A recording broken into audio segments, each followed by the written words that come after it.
선생님, 제 딸을 살려주세요.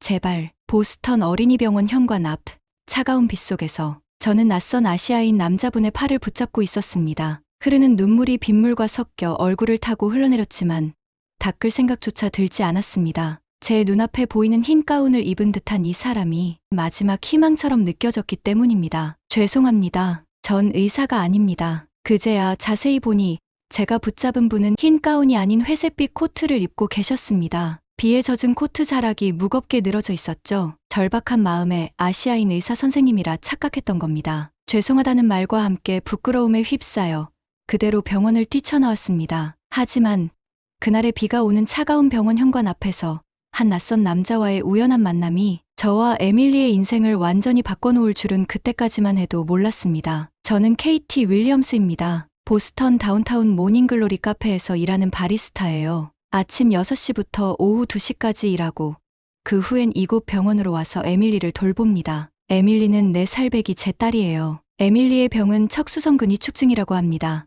아이의 근육이 점점 약해지는 희귀 유전병이죠. 처음에는 단순히 걸음이 늦는다고만 생각했습니다. 하지만 자주 넘어지고 계단을 오르기 힘들어하는 모습이 심상치 않아 보여 병원을 찾았고 그렇게 긴 검사의 여정이 시작되었습니다. 희귀병이라는 진단을 받은 순간부터 모든 것이 달라졌습니다. 보험회사는 새로운 치료법을 실험적이라며 거절했고 기존 치료법도 대부분이 본인 부담이었습니다. 한 번 치료받을 때마다 수천 달러가 들었고 매주 받아야 하는 물리치료비까지 더해지면서 카페 월급으로는 감당하기 힘든 금액이 되어갔습니다. 밤새 울던 에밀리를 안고 있으면 제 가슴도 함께 아팠습니다. 점점 걷기 힘들어하는 아이를 보며 어떻게든 돈을 마련해야 했습니다. 주말에는 다른 카페에서 알바를 하고 밤에는 온라인 영어 수업도 했지만 늘어나는 의료비를 따라잡기에는 역부족이었습니다. 오늘도 15층 신경과에서 절망적인 소식을 들었습니다. 에밀리의 상태가 예상보다 빠르게 나빠지고 있다고요.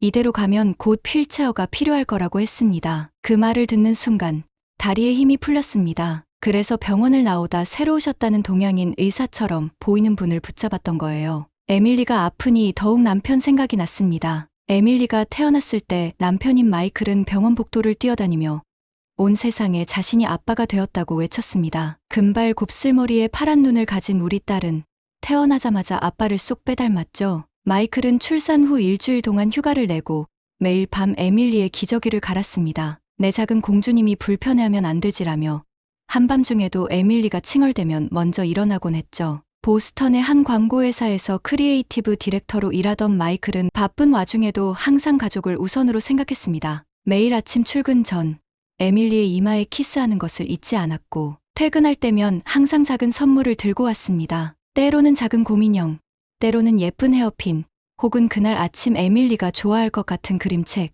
에밀리의 방은 곧 아빠의 사랑이 담긴 선물들로 가득 찼습니다. 특히 주말이면 마이클은 완벽한 아빠였습니다. 보스턴 공용정원에서 오리에게 먹이를 주고 찰스 강변을 따라 산책하고 때로는 뉴잉글랜드 수족관에서 하루를 보내기도 했죠. 마이클은 언제나 카메라를 들고 다니며 에밀리의 모든 순간을 담았습니다. 첫 걸음마, 첫 단어, 첫 웃음. 지금도 그 사진들을 보면 마이클의 따뜻한 시선이 고스란히 느껴집니다. 에밀리가 2살이 되던 해 가을, 변화는 서서히 찾아왔습니다. 처음에는 단순히 피곤해 보인다고 생각했습니다. 평소보다 자주 넘어지고 계단을 오르내리는 것을 힘들어했지만 모든 아이들이 겪는 성장통이라 여겼지요. 하지만 어느 날 에밀리가 좋아하던 공원 미끄럼틀도 오르지 못하고 울음을 터뜨렸을 때 뭔가 잘못되었다는 걸 직감했습니다. 그날은 10월에 비 오는 수요일이었습니다. 오전에 동네 소아과를 다녀온 후 큰 병원에서 정밀 검사를 받아봐야 할 것 같다는 생각이 들었습니다. 마이클에게 전화를 걸었죠. 여보, 에밀리가 많이 아파 보여요. 보스턴 어린이병원에 가봐야 할 것 같아. 지금 바로 갈게. 회의도 취소했어. 20분이면 도착할 거야. 거기서 기다려. 마이클의 다급한 목소리가 아직도 귓가에 생생합니다. 그게 남편의 마지막 목소리가 될 줄은 몰랐습니다. 그날 오후 병원 로비에서 에밀리와 기다리고 있을 때였습니다. 경찰로부터 전화가 왔습니다. 비 오는 고속도로에서 마이클의 차가 미끄러져 중앙분리대를 들이받았다고 병원으로 급하게 오던 중에 사고가 났다는 것입니다. 남편은 현장에서 사망했습니다. 정말 믿기지 않는 일이었습니다. 행복했던 우리에게 왜 이런 일이 일어났을까요? 경찰의 말을 들었던 순간의 기억은 아직도 흐릿합니다. 누군가 달려와 저를 부축했고 에밀리는 간호사 품에 안겨 울고 있었습니다. 하늘이 무너지는 것 같았습니다. 특히 에밀리가 아빠 언제 와? 하고 물을 때마다 가슴이 찢어지는 것 같았습니다. 장례식장에는 마이클의 회사 동료들이 찾아왔습니다. 모두들 마이클이 얼마나 자주 에밀리 이야기를 했는지, 딸을 얼마나 사랑했는지 들려주었습니다. 마이클의 책상에는 에밀리의 사진들로 가득했다고 합니다. 장례식이 끝나고 일주일 후, 에밀리는 척수성근이축증 진단을 받았습니다. 근육이 점차 약화되는 희귀 유전병이라고 했습니다. 의사는 조심스럽게 앞으로의 진행 과정을 설명했지만 저는 제대로 듣지 못했습니다. 머릿속에는 마이클의 얼굴만 맴돌았습니다. 남편이 살아있었다면 얼마나 가슴 아파했을까. 그리고 분명 세상 끝에라도 가서 치료법을 찾아왔을 텐데 말이죠. 마이클의 생명보험금은 얼마 되지 않았습니다. 광고회사의 복리후생도 기대만큼은 아니었지요. 에밀리의 치료비는 눈덩이처럼 불어났고 보험회사는 대부분의 새로운 치료법을 실험적이라며 거절했습니다. 다시 일을 시작할 수밖에 없었습니다. 매일 새벽 5시 알람이 울리면 조용히 일어나 에밀리의 방에 들어갑니다. 아직도 아빠가 마지막으로 사준 큰 곰인형을 꼭 안고 잡니다. 그런 에밀리의 모습을 보면 마이클의 마지막 모습이 떠오릅니다. 출근하기 전 에밀리의 이마에 꼭 키스하고 가던 그 모습이요. 옆집 제시카 아주머니께 에밀리를 맡기고 카페로 향합니다. 아침 6시부터 오후 2시까지 커피를 만들고 그 후에는 곧장 병원으로 달려갑니다. 주말에는 다른 카페에서 추가 근무를 하고 밤에는 온라인으로 영어도 가르칩니다. 하지만 아무리 이래도 늘어나는 병원비를 감당하기는 버거웠습니다. 지금도 에밀리의 방에는 마이클이 사준 마지막 선물들이 그대로 있습니다. 특히 침대 옆 작은 책상 위에는 마이클이 찍어둔 사진들이 가득합니다. 건강하게 뛰어놀던 에밀리, 아빠 어깨에 올라타 웃던 에밀리, 그 시절로 다시 돌아갈 수만 있다면 얼마나 좋을까요? 다음 날 아침, 여느 때와 같이 모닝글로리 카페에서 일을 시작했습니다. 아직 어두운 새벽, 매일 반복되는 준비 작업을 하고 있었죠. 원두를 갈고 우유를 채우고 진열장에 각 구운 페이스트리를 놓으며 에밀리 생각을 하고 있었습니다. 아침 7시, 첫 손님이 들어오는 종소리와 함께 들려온 목소리에 고개를 들었습니다. 그 순간 숨이 멎는 것 같았습니다. 어제 병원에서 마주쳤던 그 남자였습니다. 회색 코트 대신 단정한 셔츠 차림이었지만 따뜻한 미소는 그대로였습니다. 순간 가슴이 덜컥 내려앉았습니다. 어제 병원에서의 창피한 기억이 떠올랐기 때문입니다. 저는 미안한 마음에 사과를 하며 조심스레 쿠키 한 조각을 내밀었습니다. 그는 제임스 연우라고 자신을 소개했습니다. 하버드 의대에서 연구하는 박사과정 학생이라고 했죠. 한국에서 온 지 6개월.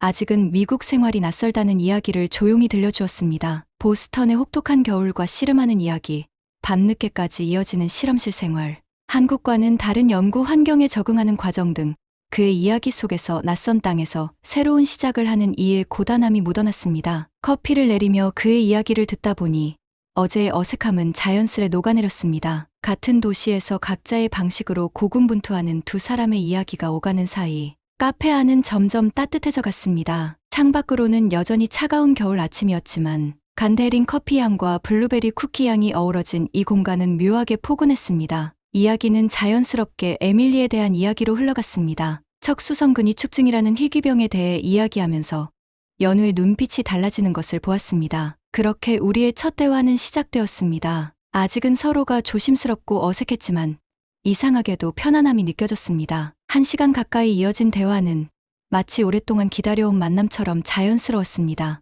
여전히 에밀리의 병에 대한 걱정과 두려움이 가득했지만 처음으로 누군가와 그 무거운 짐을 나눌 수 있을 것 같다는 생각이 들었습니다. 첫 손님들이 들어오기 시작하면서 우리의 대화는 천천히 마무리되었습니다. 연우는 자리에서 일어나며 내일도 이 시간에 오겠다고 했습니다. 그 말에 왠지 모를 안도감이 찾아왔습니다. 그날 이후로 연우는 매일 아침 7시 어김없이 카페를 찾아왔습니다. 연구실에 들어가기 전 이른 아침을 조용한 카페에서 보내는 것이 그의 일상이 되었습니다. 늘 같은 자리, 창가 쪽 테이블에 앉아 아메리카노를 마시며 연구 논문을 보거나 노트북으로 작업을 했습니다. 어느 날 아침, 그는 자신의 이야기를 들려주었습니다. 15살이던 여동생 지원이가 갑자기 다리에 힘이 풀려 걷지 못하게 되었던 날부터 이야기는 시작되었습니다. 처음에는 단순한 피로나 성장통이라고 생각했지만 병원을 전전하며 받은 진단은 충격적이었습니다. 희귀 신경근육 질환이었습니다. 의사가 되기로 마음먹은 것은 그때였습니다. 고등학교 시절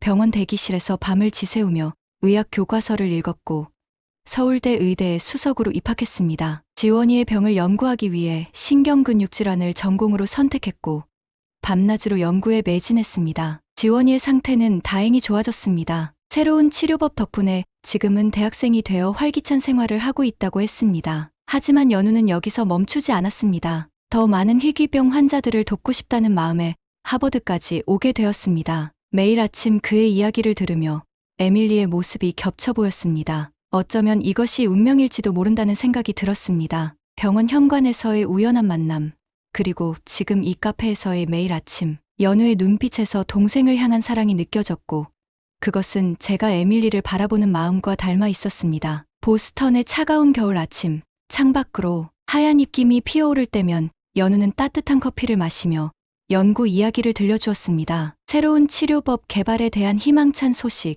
때로는 실험이 실패했을 때의 좌절감도 진솔하게 나누었습니다. 그의 이야기 속에는 항상 지원이가 있었고 그것은 곧 에밀리를 향한 희망이 되어갔습니다. 하버드 의대 연구실에서는 새로운 유전자 치료법을 연구하고 있다고 했습니다. 아직은 시작 단계지만 언젠가는 에밀리 같은 아이들에게 희망이 될 수 있을 거라고. 그의 말에는 동생을 위해 시작한 의학 연구가 이제는 더 큰 사명이 되었다는 진심이 담겨 있었습니다. 매일 아침 카페에서 시작되는 그의 하루는 어딘가에 아픈 아이들을 위한 작은 희망이 되어가고 있었습니다. 커피향 가득한 이른 아침, 연우의 이야기는 저에게도 작은 위로가 되었습니다. 토요일 아침, 평소와 달리 에밀리를 카페에 데리고 왔습니다. 주말이면 제시카 아주머니도 쉬어야 했고 물리치료도 없는 날이었기 때문입니다. 에밀리는 카페 구석의 작은 테이블에 앉아 그림을 그리고 있었습니다. 요즘은 서 있는 것도 힘들어해서 주로 앉아서 시간을 보냈습니다. 연우가 카페에 들어왔을 때 에밀리는 무지개를 그리고 있었습니다. 평소처럼 창가 자리에 앉으려던 연우의 발걸음이 멈췄습니다. 금발 곱슬머리에 파란 눈을 가진 에밀리가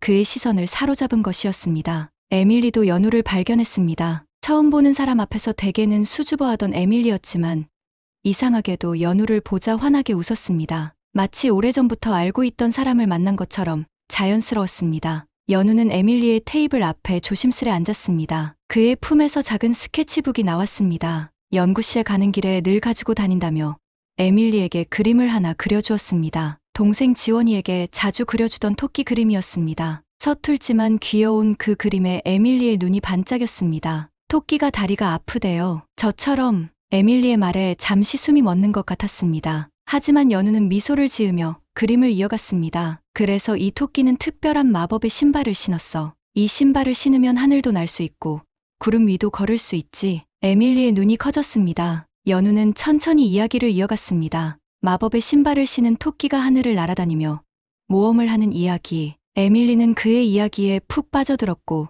자기도 모르게 연우의 무릎 위로 기어 올라갔습니다. 카페 안을 가득 채우던 커피향 사이로 에밀리의 맑은 웃음소리가 퍼졌습니다. 연우는 마치 자신의 동생을 대하듯 자연스럽게 에밀리를 안아주었습니다. 그의 품에 안긴 에밀리는 더없이 편안해 보였습니다. 저는 카운터 너머로 그 모습을 지켜보았습니다. 마이클이 떠난 후 에밀리가 이렇게 편안하게 누군가의 품에 안기는 모습을 본 적이 없었습니다. 연우는 마치 오래된 친구처럼 혹은 오랫동안 기다려온 삼촌처럼 자연스럽게 에밀리의 세상에 들어와 있었습니다. 그들은 함께 토끼 그림에 색칠을 했습니다. 연우는 에밀리에게 한국어로 색깔 이름을 가르쳐 주었고 에밀리는 그것을 따라하며 깔깔 웃었습니다. 빨간색은 빨강, 파란색은 파랑. 서툰 발음이었지만 그 순간만큼은 에밀리가 자신의 병을 완전히 잊은 것 같았습니다. 카페에서의 첫 만남 이후 에밀리의 일상에 조금씩 변화가 찾아왔습니다. 연우는 매주 토요일이면 어김없이 에밀리를 위한 새로운 이야기를 준비해왔습니다. 때로는 신비한 모험을 떠나는 토끼 이야기, 때로는 하늘을 나는 강아지 이야기. 그의 서툰 그림과 따뜻한 이야기는 에밀리에게 특별한 선물이 되었습니다. 물리치료가 있는 날이면 연우는 종종 병원에도 들렀습니다. 연구실 일정을 조정해가며 에밀리의 치료 시간에 맞춰 오곤 했죠. 처음에는 의사와 상담하는 것을 도와준다는 명목이었지만 점차 에밀리의 웃음소리를 듣기 위해 오는 것이 되었습니다. 에밀리는 연우를 토끼 삼촌이라고 불렀습니다. 마이클이 떠난 후 처음으로 누군가를 그렇게 특별하게 부르는 것이었습니다. 힘든 물리치료가 끝난 후에도 토끼 삼촌이 기다리고 있다는 생각에 에밀리는 더 이상 울지 않았습니다. 어느 날 연우는 조심스럽게 한국의 이야기를 꺼냈습니다. 서울대병원에서 새로운 치료법을 연구 중이라는 것, 이미 비슷한 케이스에서 좋은 결과가 나왔다는 것, 무엇보다 치료비가 미국의 10분의 1도 안 된다는 것. 그의 이야기는 희망적이었습니다. 태블릿으로 서울대병원의 영상을 보여줄 때 에밀리의 눈이 반짝였습니다. 로봇 수술실과 첨단 장비들이 마치 미래의 병원 같아 보였나 봅니다. 토끼 삼촌, 저기 가면 나도 잘 걸을 수 있어요? 에밀리의 순수한 질문에 연우의 눈가가 붉어졌습니다. 주말이면 우리는 찰스강 공원에서 시간을 보냈습니다. 연우가 에밀리의 휠체어를 밀고 저는 옆에서 도시락을 들었습니다. 마치 오래된 가족처럼 자연스러웠죠. 때로는 연우의 연구실 이야기를, 때로는 제 카페 이야기를 나누었습니다. 그 사이로 에밀리의 웃음소리가 퍼졌습니다. 그러던 어느 날 에밀리가 물었습니다. 엄마, 우리 토끼 삼촌이랑 한국 가면 안 돼요? 순수한 아이의 질문이었지만 그 말은 제 마음 깊숙한 곳을 건드렸습니다. 어쩌면 우리는 이미 오래전부터 그 대답을 알고 있었는지도 모릅니다. 연우는 한국행을 진지하게 제안했습니다. 서울대병원 의료진과 이미 상담도 했고 에밀리의 케이스에 대한 긍정적인 답변도 받았다고 했습니다. 처음에는 두려웠습니다. 낯선 나라, 다른 언어, 새로운 시작. 하지만 에밀리의 웃는 얼굴을 떠올리면 그 모든 두려움이 희망으로 바뀌었습니다. 보스턴의 겨울이 끝나갈 무렵 우리는 한국행을 결정했습니다. 모든 준비가 순조롭게 진행되는 듯했지만 운명은 우리에게 마지막 시험을 준비하고 있었습니다. 비행기가 태평양 상공을 날아가던 중 에밀리가 갑자기 극심한 통증을 호소했습니다. 평소에도 종종 있던 근육 경련이었지만 이번에는 달랐습니다. 에밀리의 얼굴이 창백해지고 숨쉬기도 힘들어했습니다. 고도로 인한 기압 변화가 에밀리의 상태를 급격히 나쁘게 만든 것이었습니다. 의사 선생님 계신가요? Dr. Needle. 승무원의 다급한 방송이 기내에 울려 퍼졌습니다. 연우가 즉시 일어났지만 잠시 망설였습니다. 그는 아직 의사가 아닌 연구원이었기 때문입니다. 하지만 에밀리의 고통스러운 표정을 보며 그는 결심을 했습니다. 제가 하버드 의대 신경근육질환 연구원입니다. 환자의 상태를 알고 있어요. 연우는 기내 의료키트를 확인하고 에밀리에게 필요한 응급처치를 시작했습니다. 다행히 연구실에서 늘 보던 증상이었고 임시방편이지만 통증을 줄여줄 수 있는 방법을 알고 있었습니다. KT, 제 가방에 있는 태블릿을 꺼내주세요. 서울대병원 의료진과 긴급 화상 상담이 필요합니다. 기내 와이파이로 서울대병원 의료진과 연결된 화면에는 에밀리의 주치의가 될 김 교수가 있었습니다. 13시간의 비행 중 7시간이 남은 상황. 그들은 실시간으로 에밀리의 상태를 체크하며 대책을 논의했습니다. 기장은 비상 착륙을 고려했지만 연우와 서울대병원 의료진의 협력으로 에밀리의 상태는 조금씩 안정을 찾아갔습니다. 그 긴박했던 2시간 동안 저는 에밀리의 손을 잡고 끊임없이 기도했습니다. 하지만 이것은 시작에 불과했습니다. 인천공항에 도착했을 때 에밀리는 극도로 지쳐 있었습니다. 기압 변화와 장시간 비행으로 인한 피로가 겹친 것입니다. 입국장을 빠져나오자마자 에밀리는 의식을 잃었습니다. 에밀리, 눈 떠봐. 제발. 연우는 즉시 공항 의료센터에 연락했고 미리 대기하고 있던 서울대병원 응급팀이 곧바로 도착했습니다. 그제야 알게 된 사실이지만 연우는 이미 이런 상황을 예상하고 모든 준비를 해두었던 것입니다. 구급차가 서울로 향하는 동안 에밀리의 상태는 계속 불안정했습니다. 하지만 이번에는 달랐습니다. 실시간으로 환자 정보가 병원에 전송되고 응급실에서는 이미 에밀리의 상태에 맞춘 준비가 시작되고 있었습니다. 서울대병원 응급실에 도착했을 때 저는 놀라움을 금치 못했습니다. 마치 오케스트라 지휘자처럼 의료진들이 완벽한 호흡으로 움직였고 에밀리는 즉시 집중치료실로 이송되었습니다. 걱정 마세요. 에밀리는 이제 안전합니다. 김 교수의 말에 그제야 긴장이 풀렸습니다. 복도 의자에 주저앉아 울고 있는 저를 연우가 조용히 안아주었습니다. 그의 품에서 저는 처음으로 모든 걸 내려놓을 수 있었습니다. 다음 날 아침 에밀리가 눈을 떴을 때 창밖으로는 벚꽃이 흩날리고 있었습니다. 엄마, 여기가 한국이에요? 에밀리의 맑은 목소리가 들리자 밤새 준비하고 있던 의료진들의 얼굴에도 웃음이 번졌습니다. 창가에 서서 벚꽃을 바라보는 에밀리의 모습에서 저는 새로운 희망을 보았습니다. 우리의 도전은 이제 막 시작되었지만 이곳에서는 더 이상 혼자가 아니라는 확신이 들었습니다. 처음 서울대병원에 들어섰을 때 저는 미국의 병원과는 완전히 다른 세상을 보았습니다. 보스턴 어린이병원에서는 한 번의 진료를 위해 23주를 기다려야 했고 MRI나 CT 촬영은 보험 승인을 받는 데만 한 달 이상이 걸렸습니다. 하지만 서울대병원은 달랐습니다. 에밀리의 첫 진료 당일 모든 검사가 하루 안에 이루어졌습니다. 3D 입체 영상 촬영, 유전자 검사, 근전도 검사까지 미국에서는 23개월이 걸릴 검사들이 단 하루 만에 완료되었습니다. 더구나 모든 검사 결과는 실시간으로 태블릿에 전송되어 의료진들이 즉시 확인하고 협진할 수 있었습니다. 특히 놀라웠던 것은 첨단 의료 장비들이었습니다. 3D 바이오 프린팅으로 에밀리의 척추 모형을 제작해 정확한 상태를 파악했고, AI 진단 시스템은 전 세계 의학 논문을 분석해 최적의 치료법을 제시했습니다. 심지어 로봇 보조 재활 치료기는 에밀리의 상태에 맞춰 자동으로 강도를 조절했습니다. 미국의 최신 의료 장비들은 대부분 연구용이거나 극소수의 부유층만 이용할 수 있었습니다. 하지만 서울대병원에서는 이 모든 것이 일반 진료의 일부였습니다. 병원 곳곳을 돌아다니는 물류 로봇들도 인상적이었습니다.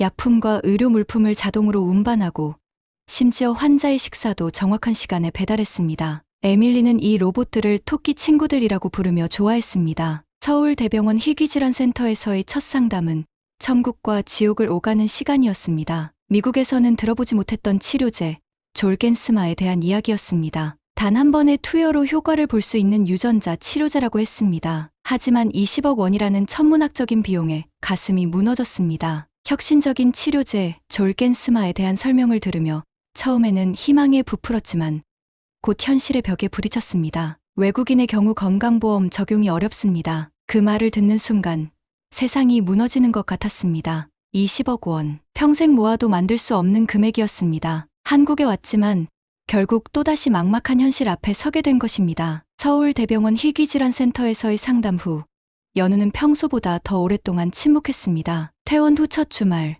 우리는 여의도 한강공원에 있었습니다. 에밀리는 벚꽃 아래서 연우가 그려준 토끼, 그림에 색칠을 하고 있었습니다. KT, 할 말이 있어요. 연우의 목소리가 평소보다 진지했습니다. 그는 잠시 한강을 바라보다가 입을 열었습니다. 처음 카페에서 마주쳤을 때부터 이상한 기분이었어요. 매일 아침 일부러 멀리 돌아서 카페에 갔고 퇴근길에도 카페 앞을 지나게 됐죠. 에밀리를 처음 봤을 때는 마치 우리 지원이를 다시 보는 것 같았어요. 잠시 말을 멈춘 연우가 주머니에서 작은 반지를 꺼냈습니다. 단순한 디자인의 은반지였습니다. 이건 제가 첫 논문을 발표하고 받은 상금으로 산 거예요. 언젠가 정말 특별한 순간에 쓰고 싶어서 간직했었죠. KT, 저와 결혼해 주시겠어요? 눈물이 났습니다. 이건 단순한 프로포즈가 아니었습니다. 연우는 제 침묵을 이해한다는 듯 말을 이었습니다. 물론 갑작스러운 제안이에요. 하지만 이건 에밀리의 치료를 위해서만은 아닙니다.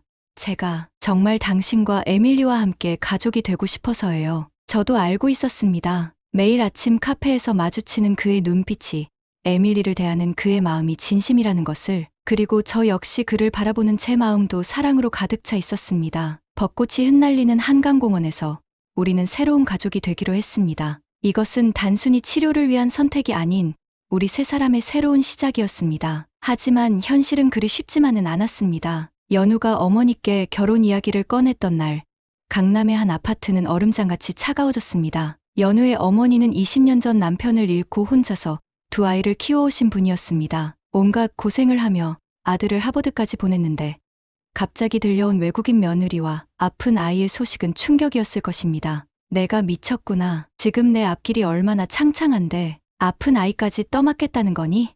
어머니의 반대는 단호했습니다. 특히 에밀리의 병을 아셨을 때 어머니의 표정은 더욱 굳어졌습니다. 우리 지원이 아플 때 얼마나 힘들었는지 너도 알잖아. 그런데 또 아픈 아이를. 연우는 조용히 어머니의 손을 잡았습니다. 그래서 더 잘 알아요. 엄마, 지원이가 아팠을 때처럼 이번에는 제가 그 가족에게 희망이 되어주고 싶어요. 하지만 어머니의 마음은 쉽게 열리지 않았습니다. 에밀리는 수줍게 그림을 어머니께 건넸습니다. 순간 어머니의 눈시울이 붉어졌습니다. 20년 전 같은 자리에서 아픈 지원이가 그림을 그리던 모습이 떠오르셨을지도 모릅니다. 저는 조용히 어머니께 커피를 가져다 드렸습니다. 하고 싶으신 말씀이 많으실 거라 생각했지만 어머니는 그저 커피만 조용히 드셨습니다. 며칠 후 어머니는 처음으로 우리를 저녁 식사에 초대하셨습니다. 손수 김치찌개를 끓이시며 에밀리에게 한국 음식을 차근차근 설명해 주셨습니다. 에밀리가 젓가락질을 서툴게 하자 어머니는 마치 오래전부터 기다려온 손녀를 대하듯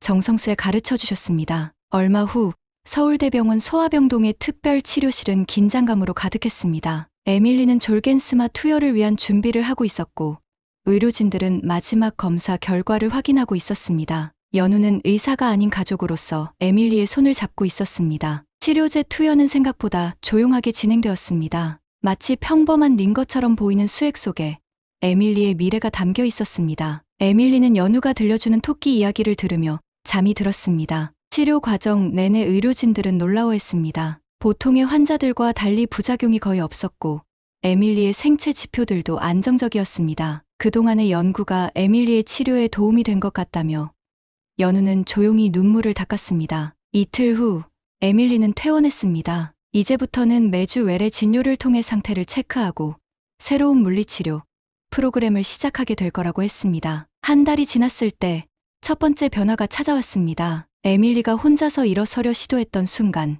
병원 재활치료실 모두가 숨을 죽이고 바라보았습니다. 비록 몇 초간이었지만 에밀리는 처음으로 자신의 다리로 섰습니다. 물리치료사 선생님의 말씀으로는 이런 빠른 반응은 매우 이례적이라고 했습니다. 보통 몇 달은 걸리는 과정인데 에밀리의 경우는 특별했습니다. 아마도 에밀리의 의지가 큰 것 같아요. 가족들의 사랑도 큰 힘이 되고 있고요. 매일 밤 에밀리는 내일 있을 물리치료를 기대하며 잠들었습니다. 연우는 퇴근 후 늦게라도 꼭 에밀리의 운동을 도와주었고 주말이면 온 가족이 병원 재활센터에서 시간을 보냈습니다. 2달이 지났을 때 에밀리는 처음으로 새 걸음을 걸었습니다. 작은 걸음이었지만 우리 모두에게는 기적 같은 순간이었습니다. 그날 저녁 가족 모두가 모여 작은 파티를 열었습니다. 창밖으로 서울의 야경이 빛났습니다. 에밀리의 웃음소리가 집 안에 가득했고 우리는 이제 막 시작된 기적을 함께 지켜보고 있었습니다. 만약 제가 연우 씨를 만나지 않았다면 그리고 한국에 오지 않았다면 아마도 저는 여전히 보스턴에서 끝없는 병원비를 걱정하며 하루하루를 버티고 있었을 것입니다. 에밀리는 치료받을 기회를 제대로 얻지 못한 채 시간이 지날수록 점점 더 약해졌을지도 모릅니다. 미국에서는 단순한 검사 하나를 받기 위해 몇 주를 기다려야 했고 치료를 결정하기도 전에 보험 승인 절차부터 해결해야 했습니다. 하지만 한국에서는 모든 것이 달랐습니다. 한국 의료의 효율성과 시스템은 그야말로 경이롭다고밖에 표현할 수 없습니다. 서울대병원에서는 하루 만에 모든 검사를 마칠 수 있었고 치료 과정 역시 체계적이고 신속했습니다. 미국에서는 최첨단 의료 기술이 있더라도 이를 실제로 이용하는 것은 오직 극소수의 부유층뿐이었습니다. 반면 한국에서는 세계적인 수준의 의료 서비스를 누구나 접근할 수 있도록 제공하고 있었습니다. 특히 유전자 치료제 졸겐스마를 고려할 때 미국에서는 20억 원이라는 천문학적인 비용이 필요했지만 한국에서는 건강보험과 지원 제도를 통해 환자들이 보다 실질적인 혜택을 받을 수 있었습니다. 이 차이는 단순한 숫자가 아니라 환자의 생명을 살릴 수 있는 결정적인 요소였습니다. 미국이 첨단 의료 연구에서 앞서 있다면 한국은 그 기술을 실제 환자 치료에 적용하는데 세계 최고였습니다. 한국 의료진의 협업 시스템, 신속한 검사와 치료, 환자를 중심으로 설계된 의료 접근성 등 그 모든 것이 미국과는 비교할 수 없을 만큼 우수했습니다. 한국에서는 환자가 기다리지 않아도 됩니다. 불필요한 행정 절차 때문에 치료가 늦어지는 일이 없습니다. 환자가 필요한 치료를 받아야 한다면 그것이 곧바로 실행됩니다. 만약 제가 연우 씨를 만나지 않았더라면 그리고 한국에 오지 않았다면 이런 기적 같은 일은 일어나지 않았을 것입니다. 오늘도 에밀리는 병원에서 기적 같은 걸음을 내딛고 있습니다. 미국에서는 상상조차 할 수 없던 일이 한국에서는 현실이 되었습니다. 엄마, 나 이제 더 많이 걸을 수 있을 것 같아요. 에밀리의 그 한마디가 모든 것을 설명해 줍니다. 저는 더 이상 두렵지 않습니다. 우리는 더 나아질 것이고 더 많은 희망을 품을 수 있습니다. 한국은 단순한 치료의 장소가 아니라 우리 가족에게 새로운 기회를 준 나라가 되었습니다. 오늘의 사연 어떠셨나요?